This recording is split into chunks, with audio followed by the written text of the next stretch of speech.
Hello, everyone. If you like what I'm doing here, please consider subscribing, liking, and commenting. It would really help the channel out quite a bit. Thank you very much. The CBS Radio Mystery Theater presents...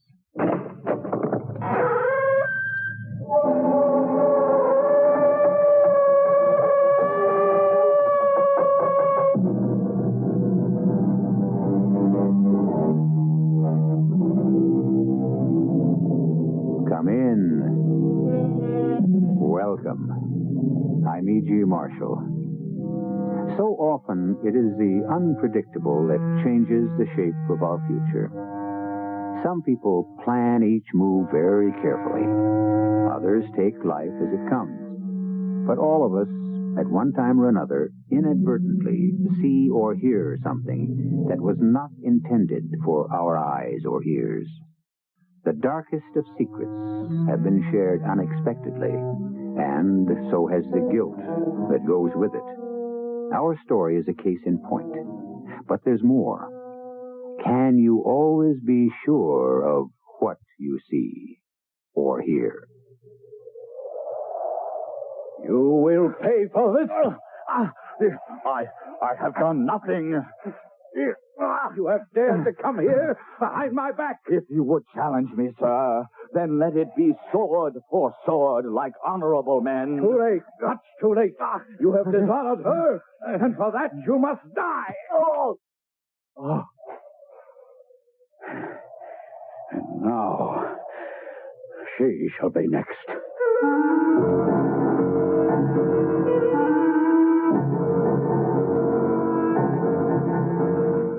Our mystery drama, What the Shepherd Saw, is from a short story by Thomas Hardy, adapted especially for the Mystery Theater by Elizabeth Pennell, and stars Russell Horton. It is sponsored in part by Contact, the 12-hour cold capsule, and Buick Motor Division. I'll be back shortly with Act One. Way back in 1876, it was brewed and aged to deliver a taste, a smoothness, and a drinkability found in no other beer at any price. I'm talking about Budweiser, and it's still brewed that way today, with pride, without compromise, to be the king of beers.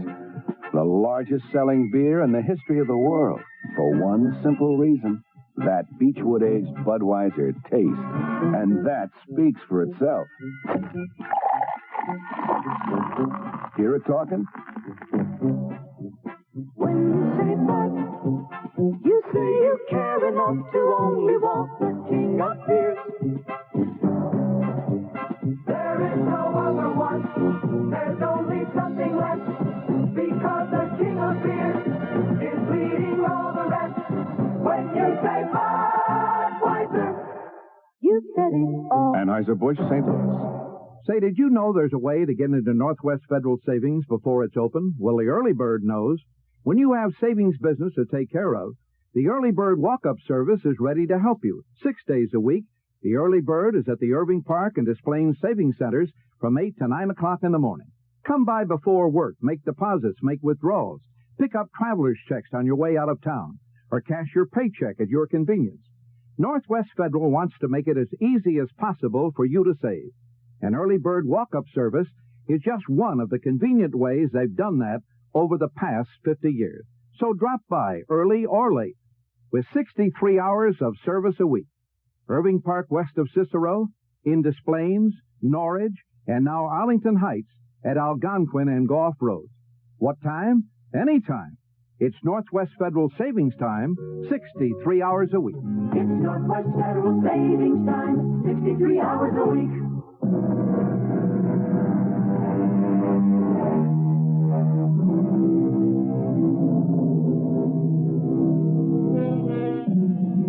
On the Salisbury Plain in Wiltshire, England, is a mysterious ruin, a stupendous collection of upright stone slabs and lintels laid out in a ceremonial pattern.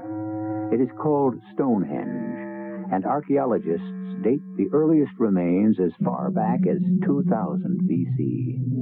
There is evidence that the largest, or Hellstone, came from Marlborough Downs, some 20 miles to the north, where natural outcroppings rise from the ground. And as though it were a pattern for Stonehenge, you'll find here a trilithon, 3 oblong stones in the form of a doorway, a ruin known as the Devil's Door. There are tales of strange happenings and apparitions hovering over this eerie place. One was prompted by an occurrence in the 18th century, but I'll let William Mills tell his own story.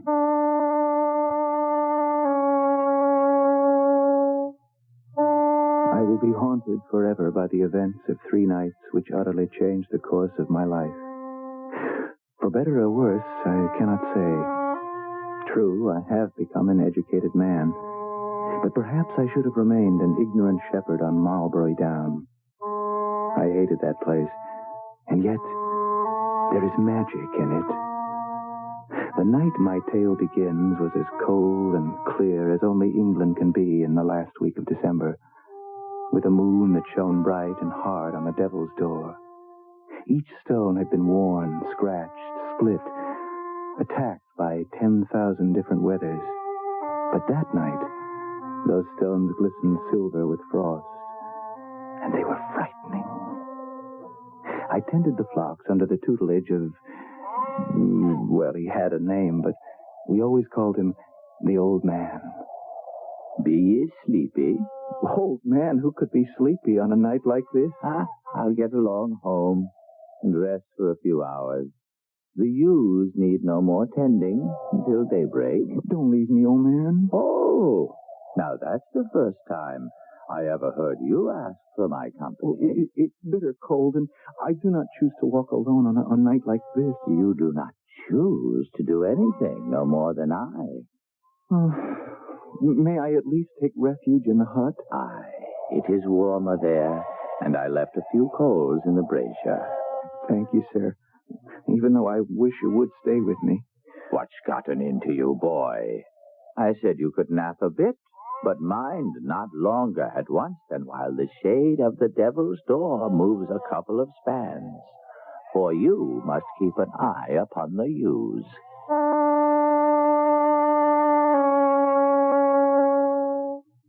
He left me, and I made my way to the hut, a short distance from the Devil's Door. This tiny hut was completely hidden by a dense growth of firs, a sturdy bastion of bushes which protected it from the elements. There was an opening on one side, like a paneless window, with the firs cut through beyond it, so I had a clear view of the down where the sheep were grazing, and of the ominous stone doorway which cast a shadow at all times, like the pointer on a sundial. I was restless. I couldn't sleep. It must have been around 11 o'clock when I sat bolt upright, then crept to the window opening with a premonition that something was wrong. Not a sound from the sheep, but in front of the trilithon, stark in the moon's glare, stood a man. He was slender, dressed in black. I was overwhelmed by the sight of this astonishing presence in such a lonely spot. My astonishment doubled, for a second figure glided across the plain, this time a woman. A figure of elegance wrapped in a long fur cloak. You have come, Harriet. You summoned me? But why, Fred? Why? Oh, my dearest, it has been so long. Let me hold you in my arms. No. Fred, please. I have come here, yes, but not for that. How long I have dreamed of this moment. Fred, let me go. How did you get here? You wrote that you were in the provinces, across the ocean. I have seen many lands and many faces since I last walked these downs. But always I have thought only of you. Oh, I'm flattered. But surely there's some other reason why you've called me here so strangely. Yes. I have heard that the Duke does not treat you well. Oh, he's sometimes hot-tempered, but for that he should not be condemned. I have heard that he speaks roughly to you. I have no right to question the character of my husband. Why, you don't even know him. Harriet, dearest, is this fair or honest? Your life with the Duke is a sad one. You know nothing about the way I spend my days. My life passes quite pleasantly. Pleasantly? The world should be spread at your feet for the beauty of your face. Don't speak like that, and don't stare at me so. Yes, you are a duchess, and I am no more than a soldier of fortune. But it is not impossible that I may be able to help you. I did not call on you for help. You summoned me. Well, if that's all you have to say, I see now that I should not have come. It was foolish and impulsive of me. If I weren't a gentleman, I would take you away with me. I could do it, you know, to save you from Fred, the hell. let go of me. At this dramatic moment, the wind took their voices away, and when next the man spoke, it was in dull, flat tones. Very well. I see you are dead and lost to me. Then let it be that way, and set me free. As I once loved you, Harriet, I love you now, more so than ever. But you are not the woman you once were. So be it. I will never see you again. Oh, Fred, there's no need to take such a tragic tone. Things have changed, except that you are my friend. So why shouldn't we meet? When? I don't know. I would not be here now, except that the Duke is away from home. When will he be back? The day after tomorrow, or the day after that. Then meet me again tomorrow night. Oh, no, Fred. I am here out of pity. Because in your letter you sounded so forlorn. I believed you were the one that was in trouble. I have traveled 2,000 miles just to assure myself that you are all right. You must see me once more. I repeat, I cannot. If anyone should find out, there would be slander and heaven knows what. Then tell me two things. That you did love me once, and that your husband is unkind to you often enough to make you think of the time when you cared for me. Yes, I confess to both. But owning to them shows a weakness in character, and I would not want you to infer that I could ever resume our old relationship. There is so much more I must tell you. Will you come once more? Oh, you're very persuasive. One final goodbye, then. I will meet you tomorrow night or the night after. Now let me go. They parted, with the Duchess hurrying toward Shake Forest Towers, the mansion which dominated the countryside. The man watched until she was out of sight, and then set off in the opposite direction. Silence and emptiness. I was uneasy with a nameless fear. And then I knew why. From the shadow cast by the Trilobon stepped another figure. I could not see his face, for he wore a visored cap. A stocky person, booted and spurred, obviously a horseman. He marched toward the spot where the two had held their tryst. I was terrified for fear he would discover the opening. But he stopped and walked heavily back to the Devil's Door. Then I could see the glint of the object he held in his hand, a long and shining dagger which he pointed meaningfully in the direction the first man had taken. Sheathing the wicked blade, he strode off, and soon I could hear the receding beat of horses' hooves. I trembled at the implications of what I'd seen. Of course, this second man had been witness to the meeting of the Duchess and the man named Fred. I was leaning against the sill of the opening, mesmerized when I heard the sounds and the shouts of the old man. Bill Mills, come here at once. Oh, what's happened? Why have you returned so soon? It's too early for you to be back, sir. The sheep, lad, the sheep. I tossed and turned on my bed, but you were the one who was sleeping. But I have not shut an eye. Ah, a shepherd you call yourself. Look at the flock. Something has disturbed them. I give you my word, I have been watching. Yonder lamb has strayed from its mother. Go after him, Bill. And the old ewe has twinned. Light your lantern and bring it to me. The moon is getting low. I scrambled, rescuing lambs which seemed to be straying in all directions. Surely they had not been like that before. Had I been too preoccupied to notice their distress? Or had the sheep, too, lain still in the presence of unexpected visitors? This is not like you, Bill.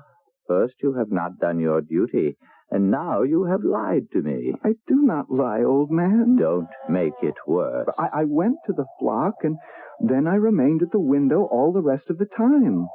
And you saw nothing? I saw no straying sheep. Aha. The Duke's men will be after us for this. After us for what? For not doing our duty. Sir, not a sheep has been lost. No thanks to you. I promise not to let it happen again. You can keep that promise tomorrow night. But I wondered if I could. Other promises had been made. And who knew what I might be witness to on the following night? Or the one after that?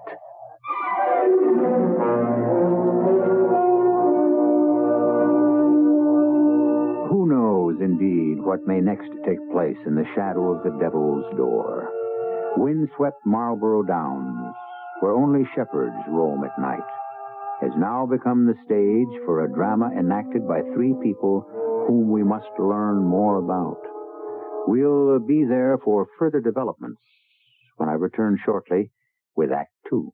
Isn't it nice to know you're free? To see the things you want to see. To touch the heights you dare to reach. To know you're all that you can be. According to EPA results, a 1976 Buick Electra, equipped with automatic transmission and available 350 V8, delivered 14 miles per gallon in the city test and 18 in the highway test. Of course, these are only estimates. The mileage you get may vary. But what it all boils down to is this. Now, Electra isn't just a luxury car. It's a practical luxury car. In California, see your Buick dealer for EPA figures. Free spirit, Buick on the wings of the wind. How it's gonna be your spirit's free. Fight that deadline, write that expose. Keep the presses rolling, there's so much to say. Our centennial promises to stay fresh and gritty, right for the Windy City. On our 100th birthday, you can't lose. If we are the one you'll choose, we offer you a future built on tradition. So we're wishing you read the Daily News. The Daily News Centennial Edition is coming Saturday. It's Chicago Future. You'll read what experts predict for the city in areas like population, family life, transportation, and much, much more.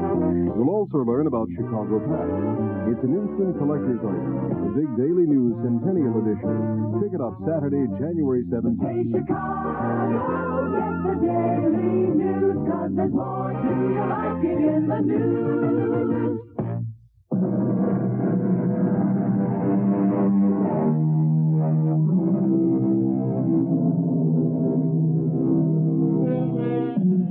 The second night, like the previous one, was cold and brilliantly clear, and the massive Devil's Door glistened with silver frost. Bill Mills had been tending his sheep, but shortly before 11 o'clock, he hastened to the hut and took up his post of the night before at the open window. And he did not have long to wait, for almost at once came not the couple whose words he had overheard, but a rider on a galloping horse. Beyond the Devil's Door was a gully, and a stand of furze bushes much like the ones where I was hidden. Now I knew why I'd not seen the horse last night. Horse and rider were blotted out completely before the man emerged alone from behind the dense bushes. And as this short, heavy-set figure moved into the light of the full moon, I gasped at my earlier stupidity. Of course, it was none other than the Duke himself. The man on whom my livelihood depended, the ruler absolute of our community. I'd only seen him before at great distances, and now he was walking directly toward my hideout. He would find me, and heaven knows what would be my fate. This time, he would discover the way that led to the door. I quickly burrowed under a pile of straw in the corner and tried to lie as still as the dead. I felt like an insect about to be stepped on by a giant's foot. Oh. Oh, anybody in there? Yes, this should suit my purposes nicely. When they come, I'll be ready. I was scarce breathing, but the heavy breath of the Duke and his mutterings assured me that he was too busy to pay attention to any stirrings from my corner. A nightly meeting. I must surprise her before she comes. Stealthily, the Duke left the hut, and I crept to the window opening. The slender young man was there, pacing back and forth in the moonlight. He had no chance to run or defend himself as the enraged Duke, arms outstretched like a vulture's wings, descended upon him, made a grab for his throat, and caught him by the collar. Let me go. If you seek my purse, I am but a poor soldier and have no gold. You have taken something more precious than gold. Who are you? And what do you want? No man or woman deceives me. I seek revenge. I have done nothing to you. You have dared to come here behind my back. What? Did she send you to trap me? She shall pay for this as well as you. If you would challenge me, then let it be sword for sword, like honorable men. Too late. You have dishonored her, and for that you shall die the death you deserve. The young man put up a valiant struggle as they skirmished into the furze bushes out of my range of view. But I could hear the awful sounds of battle, and finally, the thud of a falling body as the Duke cried triumphantly, She shall be next. Silence for several seconds. But a bloody dagger was tossed out onto the grass. And then the Duke appeared, dragging the inert body straight through the devil's door and down into the gully beyond. Oh, I knew that the sheep needed tending, but I dared not move. Shortly, the Duke came back to reclaim his weapon. He wiped the blade until the steel glittered wickedly. And should he return to the hut, I knew that dagger would be at my throat. But he paced back and forth by the trilithon, stopping often to glance in the direction of Shake Forest Towers. After what seemed like hours, but could have been no more than 30 minutes, the Duke returned to the hollow, and sometime later came back, leading his horse, which he mounted slowly and rode away.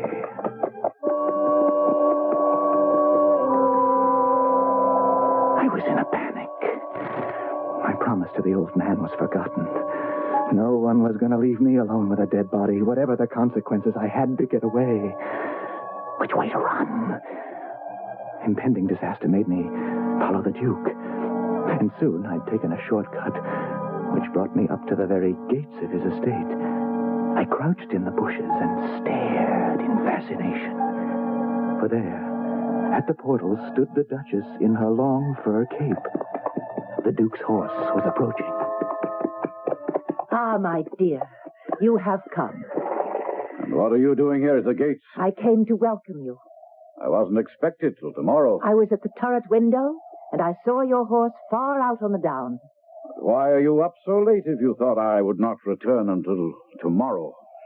I couldn't sleep because something very strange has happened. There's no question that something has happened. Let us go inside. I have a score to settle with you. No, please. You must listen to me. And it's such a perfect night. A perfect night for meeting? Of course, and here you are. My dear husband, home just in time to help me solve a troublesome problem. Very well. A few minutes more or less won't matter now. But it's really serious. My cousin, Fred Ogborn, Captain Ogborn as he is now, was a great admirer of mine when he was a boy. My dear, you have far too many admirers. We were children who played together. I was 6 years older. He was absurdly fond of me. I had not seen him for many years, and I'd quite forgotten about those old times. Then why must you bring it up tonight of all nights? Why? Because of what has happened. The day before yesterday, I received a mysterious note. It came from Fred. He begged me to meet him at once. What he had to say in his note frightened me out of my wits. He threatened you? No. He recalled our early friendship, and then he wrote something like this. If my life and future are of any concern to you at all, I beg you that you will grant me my request. What did the man want? He requested that I meet him at 11 last night by the Druid Stones and Marlbury Downs. He dared ask you to go there alone? Well, the tone of his letter was so distraught, I thought I... Only a fool would answer such a request. And besides, I don't believe what you're telling me. They had walked almost beyond the range of my hearing, and I was hanging so closely on every word that I must have become careless. For the Duke broke off suddenly and looked in my direction. What was that? It's only Hero.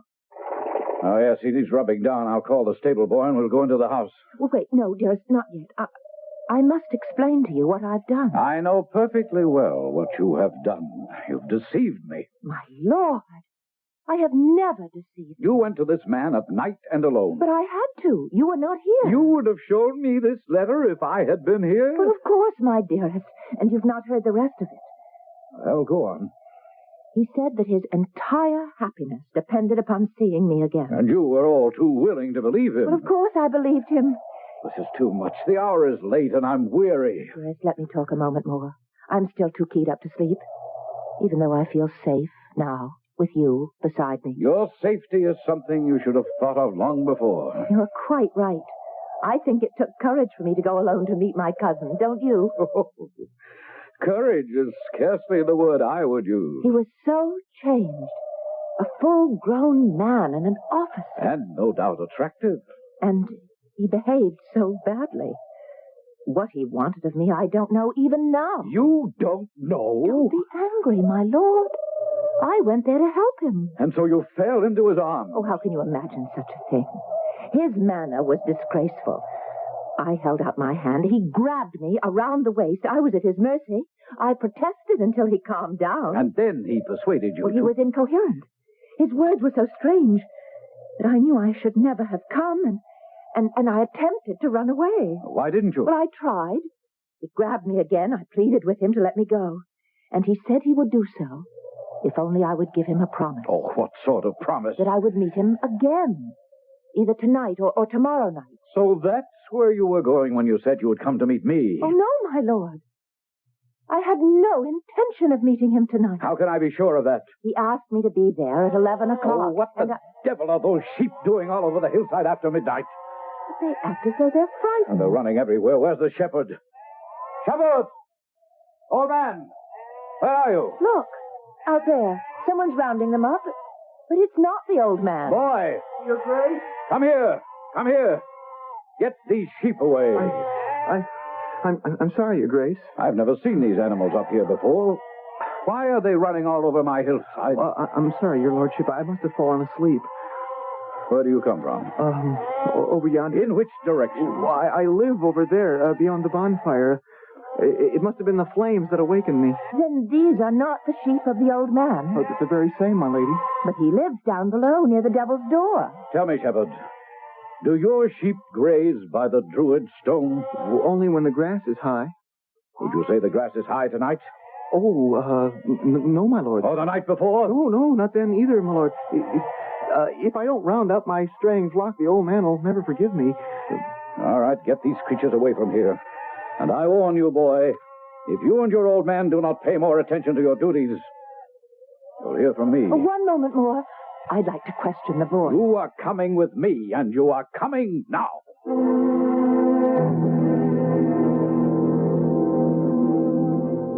Now, that shepherd boy is not the only one who will pay for the consequences of this evening. The boy was frightened.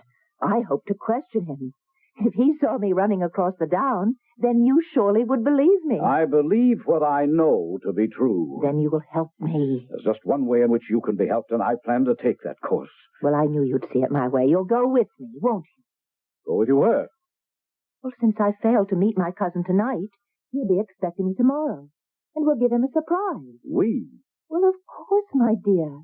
You will go with me to the Devil's Door. How can you suggest such a thing? I told you, Captain Ogburn behaved disgracefully, and I want him to be taught a lesson.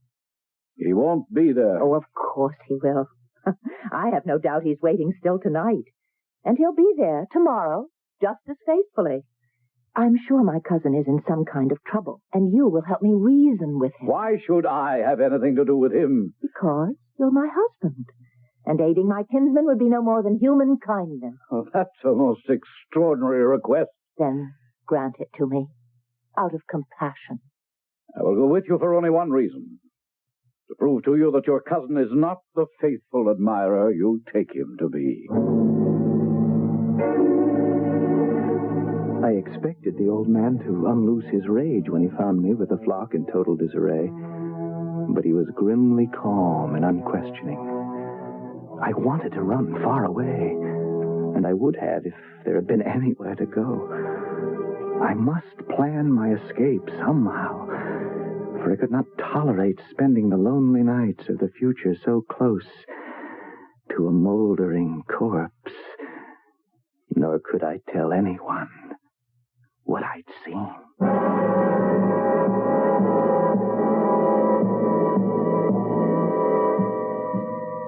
The young shepherd, of course, knows only part of the story. He has already been witness to a clandestine meeting and a crime. He has also heard the Duke vow that his wife will be next. Innocence and guilt do not concern the shepherd. He has been merely the unwitting spectator to a drama.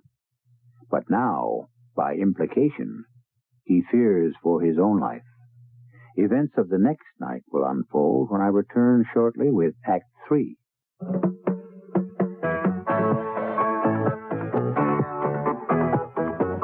Give your hand to a friend. Give your heart to your love. But give your cold to contact. The sooner the better. The most successful selling cold medicine in the world is a little capsule. It's Contact. It contains no ingredients for aches and fever, no cough medicine, yet gives you longer relief per dose than any pill, any liquid. Full-time 24-hour relief of your sneezing, drips, and congestion. Contact. Its tiny-time pills contain ingredients to work up to 12 hours. That's longer relief per dose from those symptoms than any pill, any liquid. So, give your cold to Contact. All day, all night. Full time. Give your cold to Contact. Give your cold to Contact. Give your cold. Use only as directed.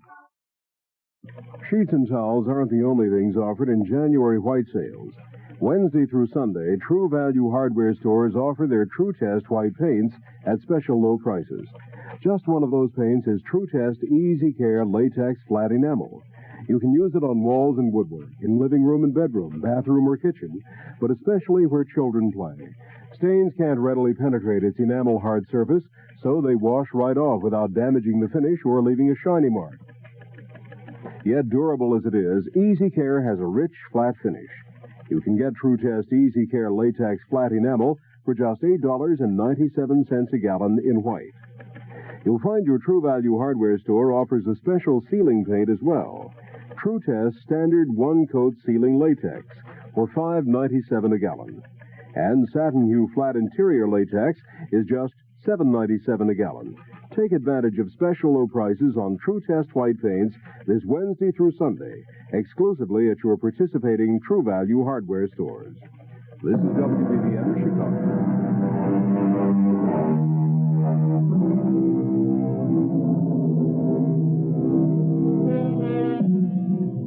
Is the Duchess as innocent as she would have her husband believe?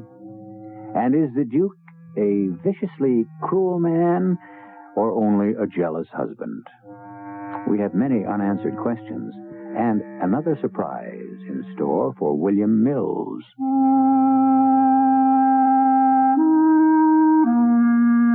The next night, when a lamb strayed to the very shadow of the trilithon, I hastily retrieved him, glancing in fear toward the hollow beyond. I more than half expected a ghost to rise from the ground, a grisly apparition.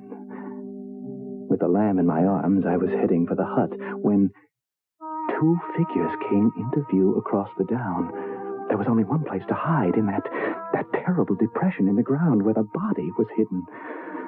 Clutching the small, woolly animal for comfort, I remained on the ground with my eyes closed. They were close enough for me to hear their voices, the Duke and the Duchess. My only thought was of the next bloody deed. If this was to become the ladies' burial ground, what would become of me? I do not see him. I told you this is a fruitless mission. Perhaps he's been delayed. The hour is only just past 11. More likely he had no intention of coming.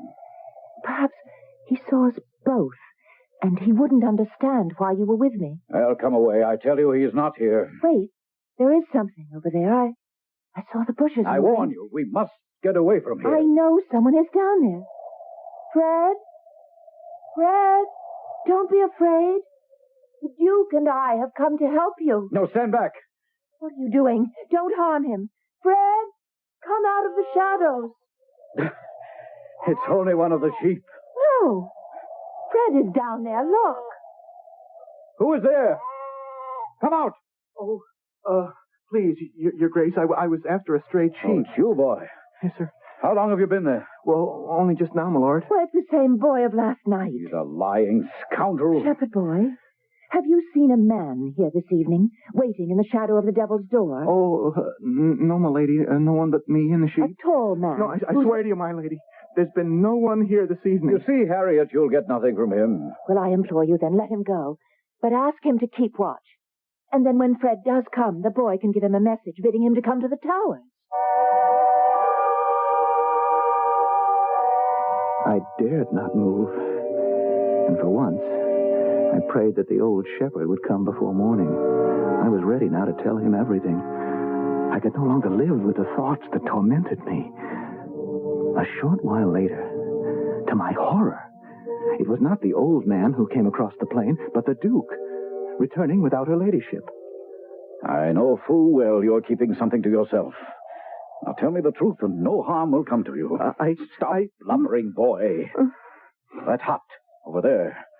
It's a good place to hide, isn't it? It gives shelter from the wind on cold nights. And you can see things from there, can't you? What's your name? William Mills, Your Honor, but I'm nobody. Have you seen anything strange these nights you've been watching? Please. Please, Your Lordship, don't hurt me. I will go far away from here.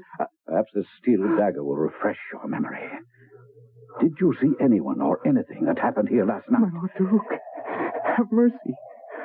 I have never seen you walking here, or riding here, or lying in wait for a man, or dragging a heavy load, or... Well, it is well to know that you have never seen these things. Never, my lord. Never. So which do you choose? A repetition of those same things now? Or to keep a secret all your life? Oh, I promise to keep the secret, my Lord Duke. And what assurance do I have that you can be trusted? I beg your grace. Try me. Very well. Something about you is above the ordinary youth. Perhaps I can make your life easier. Oh, anything. I'll do anything you say, my lord. And you must change this smock for a real cloth jacket. And those thick boots for polished shoes. Oh, gladly. And you shall be taught what you have never yet heard of. And be put to school. And made a man of. I shall obey your every order. Very well. Come here to the Druid stones. And kneel down. Anything you bid me to do, Your Grace. This was once a holy place. An oath sworn here is doubly an oath. I will swear it, my lord. And say this after me. May all the hosts above, angels and archangels, punish me. May I be tormented wherever I am, in living and dying, and for always, if I ever speak of what I have seen done on this Mulberry Down. Amen and amen. Then, kiss the stone. I repeated the words and kissed the stone. And that night, I slept in Shake Forest Towers. And the next day, I was sent away to begin my studies in a remote village. For For 22 years I kept my vow. I was a steward now for the Duke, and although I lived alone in a house apart from the towers, one evening I received a mysterious summons. My destination was a well-kept cottage where I was greeted deferentially and led to a back room. The bed held an emaciated man whose ancient, weather-beaten face looked vaguely familiar. It is you and you alone I would speak to, Bill Mills. Very few people know my name. The time has come for me to set my mind at rest. You have made a mistake, old man. I made a mistake many years ago when they searched so many months for that captain fellow. And all the time, I knew. What did you know? I knew exactly where he was. And so did you. Old man, you are raving. Nay, my mind is clear, and my memory is sharp. That night so long ago, I could not sleep, no more than you. I saw what happened. By the Trilithon? Aye. And when the bloody deed was over, I looked into the badger hole just to be sure. And the body was there for all these years, without a stone to mark the grave. Why did you not come forward? I am but a poor peasant like you, and I could not betray the Lord Duke, my master. Then why do you speak now, so many years later? Because I would free you from spending the rest of your life bearing the burden of this guilty knowledge. Old man, you make it even more difficult. I think not. My voice grows faint. Come closer to the bed, and I will tell you what I have done.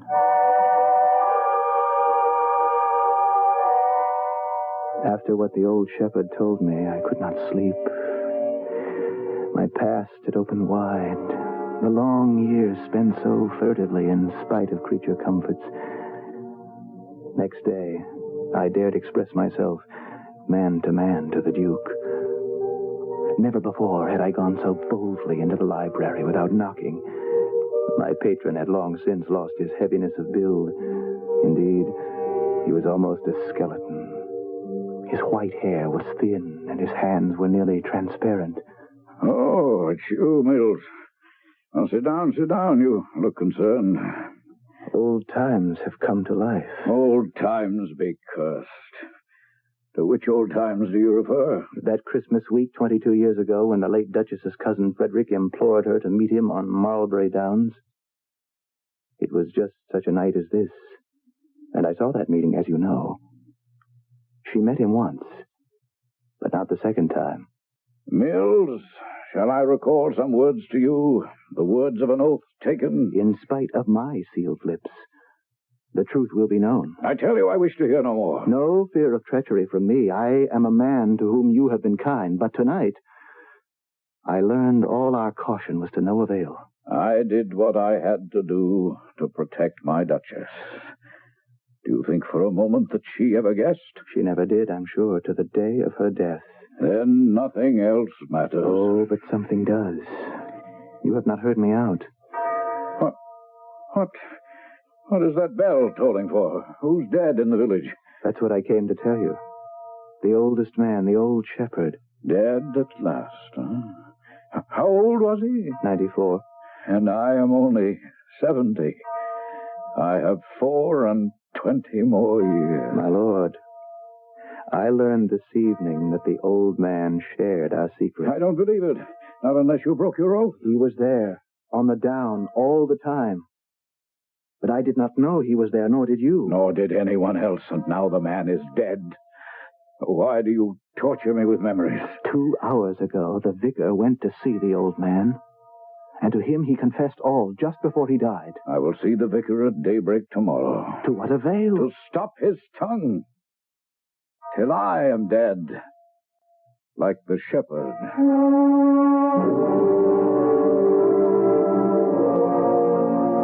It was 22 years to the night. And for the first time in all those years, I walked over the down to the Devil's Doorway. As always at that season of the year, the full moon blazed nearly white, and the ancient stones glittered with jewel-like frost. Irresistibly, I was drawn to those massive slabs, the mysterious entry to a long-gone pagan temple. And then, from the direction of Shake Forest Towers, I saw a ghostly figure crossing the plain below. It was the Duke, looking like a sleepwalker, clad only in light dressing gown and slippers. I pulled myself into the deepest shadow, and as he drew near, I knew that he was not asleep. His eyes glittered, and he went purposely to the gully behind the stones. After creeping to the edge, I could remain silent no longer, for the Duke was crouched inhumanly, digging in the ground. Stop it, my lord! My lord, this is madness. Then help me, Mills, help me. We must destroy the evidence. I doubt if much evidence is left, but whatever is there cannot be dug with bare hands. Get me a shovel, then, and hurry. My oath does not hold me to this. My orders will be obeyed. Not to the point of desecrating a grave. Then I have a better plan. Replace this earth and be at my gates in 2 hours, prepared for a journey. A journey, my lord? I'm sick to death of your asking questions. Do as I say. I knew my destiny was forever linked with the Duke's, and I must do his bidding. It was near daybreak when I approached the massive portals of Shake Forest Towers. But no horses were waiting. The gate was locked. And then a servant carrying a lantern hurried down the pathway from the house. Oh, Master Mills, I'm glad you've come. Where are the horses? What horses? Well, his lordship said they would be ready for our journey. Then you don't know of the terrible tragedy. Oh, I've come to meet the Duke. But his grace is dead. How can that be? Come into the house, Master Mills. The vicar will tell you. I want to know at once. Well, sometime during the night his lordship left his room. He went out in the cold without a word to any of us. Go on. And wandered around who knows where, enough to catch his death of cold. Oh, come, sir, into the house. It's a bitter night. Where is the Duke? On his bed, where they've placed the body. Talk sense, man. What has happened? Well, His Grace returned some 2 hours since and climbed into the second story, lost his balance, and fell downstairs. We tried in vain to revive him, but he never breathed again.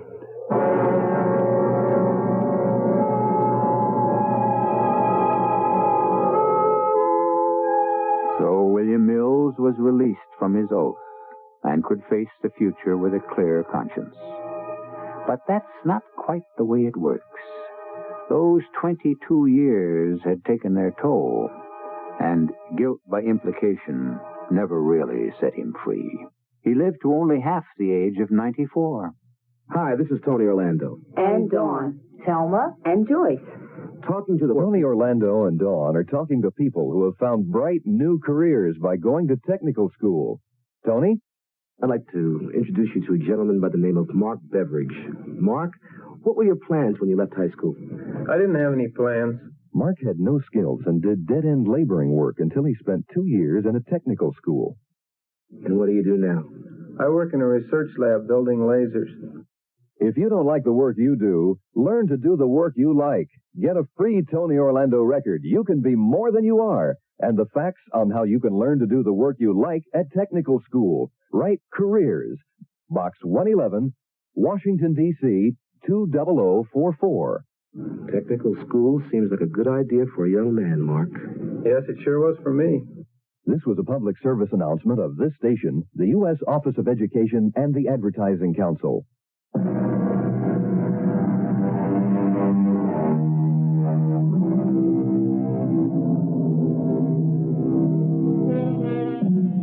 As we said at the beginning, an innocent witness may become a participant simply because he is there at a certain time and place to see and hear things never meant for his eyes or ears. Marlborough Downs is still inhabited by shepherds. But today's sheep herders steer clear of the trillathon. For it is said, even today, that during the nights of Christmas week, flitting shapes are seen in the open space around the trillathon, together with the gleam of a weapon and the shadow of a man dragging a burden into the hollow. Our cast included Russell Horton, Marian Seldes, Ian Martin, and William Redfield. The entire production was under the direction of Hyman Brown. And now, a preview of our next tale. Can you give us your position? Well, I can try, but with this maze of instruments, I'm not familiar with them. Where are your pilots? Both in a coma. Botulism poisoning. Any chance they'll be out of it within the next hour and a half? Hard to tell. I'd say kind of doubtful. They both were hit so bad, it's a toss-up whether they can hold out against respiratory paralysis. And there's no other qualified commercial pilot aboard? That's right. Only guy ever flew anything is me. And then it was just a little old one-lung Cherokee prop you flew by the seat of your pants. Well, if you can fly a Cherokee, you can fly a DC-9. You're going to have to teach me, brother. And I sure hope you can in the next hour and a half. Because if you don't tell me how to bring her down, I guess we're just going to head out over the Pacific and drop into the sea. Radio Mystery Theater was sponsored in part by Anheuser-Busch Incorporated, brewers of Budweiser. This is E.G. Marshall inviting you to return to our Mystery Theater for another adventure in the macabre. Until next time, pleasant dreams.